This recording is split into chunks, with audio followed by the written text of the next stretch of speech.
Part of the Lost Voices Forgotten Voyages project, an uncomfortable heritage builds on earlier data documenting Irish governance in Montserrat and its connection to the Irish in St. Kitts, the Irish Redlegs in Barbados, the Black Irish of Jamaica, and the Irish Sugar Syndicate in St. Croix, which at this time was part of the Danish West Indies.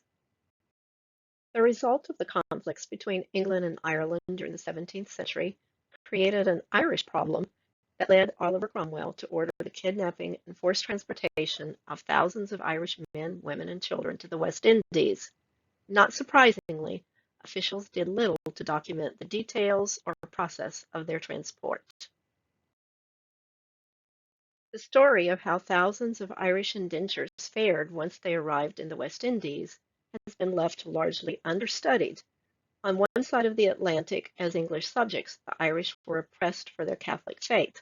Yet in the Caribbean, their white skin raised them to a social status above that of the enslaved Africans, but below that of the English. The result is that until recently, Irish Caribbean culture has been co-opted by competing versions of transatlantic history. That in turn has led to stereotypes and what Hiram Morgan argues is an ambivalent Irish heritage reflecting a paradoxical involvement in British imperialism.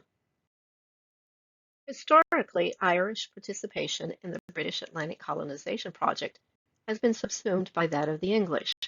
However, as the Venn diagram indicates, the Irish-dominated colonies in Guyana, Newfoundland, and Virginia, as well as Montserrat. Predating the dependence on African slavery, Oliver Cromwell's purge of the Irish during the English Civil War provided cheap labor as men, women, and children were kidnapped and sent to work in the West Indies under conditions rivaling the acquisition of African labor in its methods and brutality. As some of the earliest English colonies established in the Caribbean, Jamaica, Barbados, St. Kitts, Nevis, and Montserrat offer scholars interesting case studies in the formation of Afro-Irish societies during the 17th century.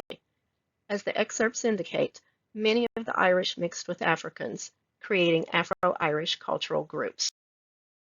From 1641 to 1652, over 500,000 Irish were killed by the English, and another 300,000 were sold as slaves, from whence the Black Irish includes urgent request by Cromwell's son for over 2,000 young Irish children between the ages of 12 and 14 to work the plantations in Jamaica.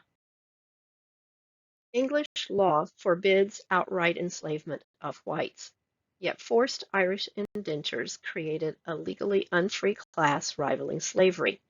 The brutality of these forced indentures was often devastating. In one instance, a mother of 12 children died, and 3 of her daughters were sent to Barbados to be bound to English soldiers as wives. If white bonded Irish women were cheap wives, white bonded men were cheap labor. One observer in 1756 writes that Cromwell resolved to miss no opportunity of supporting this new acquisition, Jamaica, which served him as another Siberia, where servants from Scotland or elsewhere may be sent to assist in planting. However, stereotyping all Irish as poor and powerless victims would be a mistake.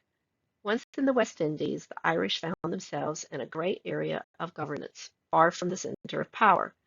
Thus, many maneuvered their way into politics and wealth, as evidence in this timeline for Montserrat. Unlike their Protestant counterparts, Irish Catholics in the Leeward Islands based their loyalty first on religion, secondly on politics. This explains the fact that during the 9 Years' War in early 1689, Irish Catholics in Nevis, Antigua, and Montserrat rebelled in support of the deposed King James II. Inter-island migrations were common throughout the West Indies, and several Irish families on Montserrat controlled the inter-island shipping routes. Therefore, it is logical to assume that the complex ways Montserrat used to circumvent British oppression would have been conveyed to settlers on the other islands. As evidenced by their participation in the burning of cane fields and other slave rebellions, the Irish model of convenience included aligning with enslaved Africans. In Montserrat, the Afro-Irish connection has become so ingrained that the island's passport stamp is an Irish shamrock. Sadly, many Irish who acquired wealth and power proved to be as brutal as the English. This seems to indicate a class split based on power and wealth. In other words, once in power, Irish masters imitated the English model of behavior.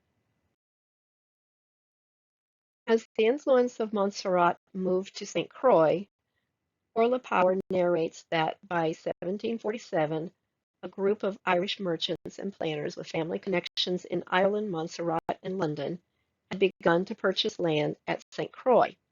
By the 1760s, this group had become a formidable presence both on St. Croix and in Denmark.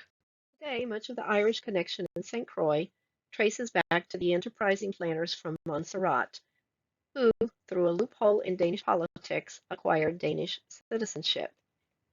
Later, the same group formed a mafia-like syndicate that controlled the inter-island shipping trade. By the end of the 18th century, the world was changing, and in 1787, Anglo-Irish merchants argued to boycott West Indian produce grown and harvested by enslaved workers.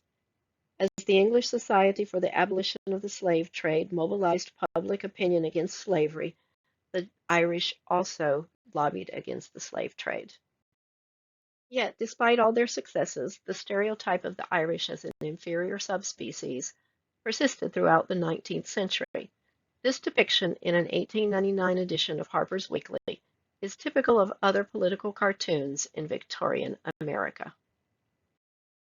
Despite this storied history, most scholarship related to the Irish-Caribbean connections continues to focus primarily on the bondage of indentured servants.